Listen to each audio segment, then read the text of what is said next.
नहीं पता था कि यही हरकत उन्हें गहरे संकट में डाल देगी। दोनों बहनें सोच रही थीं कि यह यात्रा का एक छोटा सा हिस्सा है, इसलिए उन्होंने इसे गंभीरता से नहीं लिया।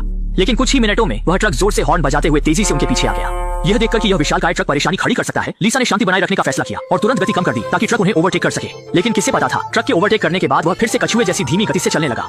पीछे से निकलने वाले धुएं से परेशान लीसा ने सोचा कि वह ट्रक को ओवरटेक करके हमेशा के लिए पीछा छुड़ा लेगी। लेकिन जैसे ही ट्रक ने समझा कि वे ओवरटेक करना चाहते हैं, वह अजीब तरह से गाड़ी चलाने लगा और लीसा को ओवरटेक करने का बिल्कुल भी मौका नहीं दिया। इस पल ने लीसा और उसकी सहेली को इतना गुस्सा दिला दिया कि वे जोर जोर से गालियां देने लगी। ओवरटेक करने का मौका न मिलने से परेशान होकर वे बस ट्रक के पीछे पीछे चलते रहे और उसका धुआं झेलते रहे। इस तरह वे नहीं जानते कि कितनी देर तक ट्रक के पीछे चलते रहे। ट्रक चालक ने अचानक उन्हें ओवरटेक करने का संकेत दिया। उन्हें लगा कि शायद सामने वाला अब खेल से ऊब गया है, लेकिन जैसे ही वे ओवरटेक करने के लिए लेन बदलने वाले थे,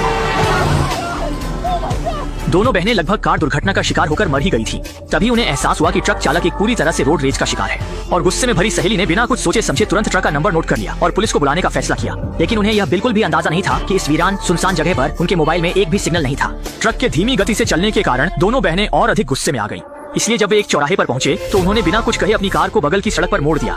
तेज रफ्तार में कार भगाने के बाद वे आखिरकार ट्रक को ओवरटेक करने में सफल हो गए। लेकिन दोनों अभी खुश भी नहीं हो पाए थे कि उन्होंने रियर व्यू मिरर में देखा वह लोहे का राक्षस फिर से उनका पीछा करता हुआ आ रहा था। उनकी ओर लगातार तेज रफ्तार में गाड़ी भगाने लगा, मानो दोनों बहनों को कुचलकर मार ही डालेगा। ये स्थिति देखकर दोनों के डर के मारे जान निकल गई। सौभाग्य से आगे एक सेवा क्षेत्र दिखाई दिया। लीसा ने तुरंत स्टीयरिंग व्हील घुमाया और कार को सेवा क्षेत्र में पार्क कर दिया। डर से कांपती दोनों बहनें बाथरूम में छिप गईं और पुलिस को बुलाने की कोशिश की, लेकिन फोन में अभी भी कोई सिग्नल नहीं था। निराश होकर उन्होंने रेस्टोरेंट के कर्मचारी से फोन उधार लेने की कोशिश की, लेकिन उन्हें बताया गया कि फोन खराब है। कोई और विकल्प न होने के कारण दोनों बहनें ट्रक के दूर जाने का इंतजार करने का फैसला किया।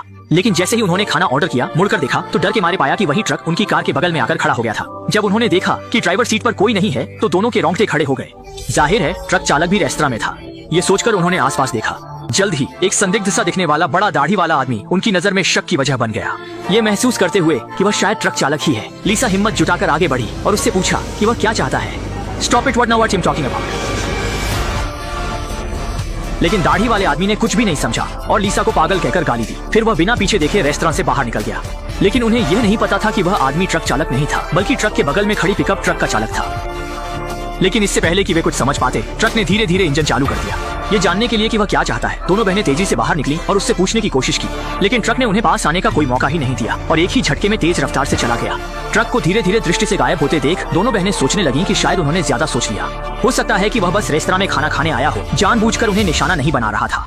यह सोचकर दोनों ने फिर से यात्रा शुरू की। हालांकि ज्यादा समय नहीं बीता था, उन्होंने डर के मारे देखा कि वह डरावना ट्रक फिर से उनके पीछे आ गया है।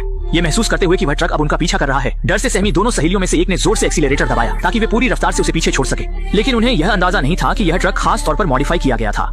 इसमें कोई खास उपकरण लगा है। वे चाहे जितनी भी स्पीड बढ़ा लें, पीछे वाला ट्रक हमेशा उनके पीछे ही रहता है। दोनों के बीच एक गति और जुनून का खेल शुरू हो गया। लेकिन जिस चीज से डरते थे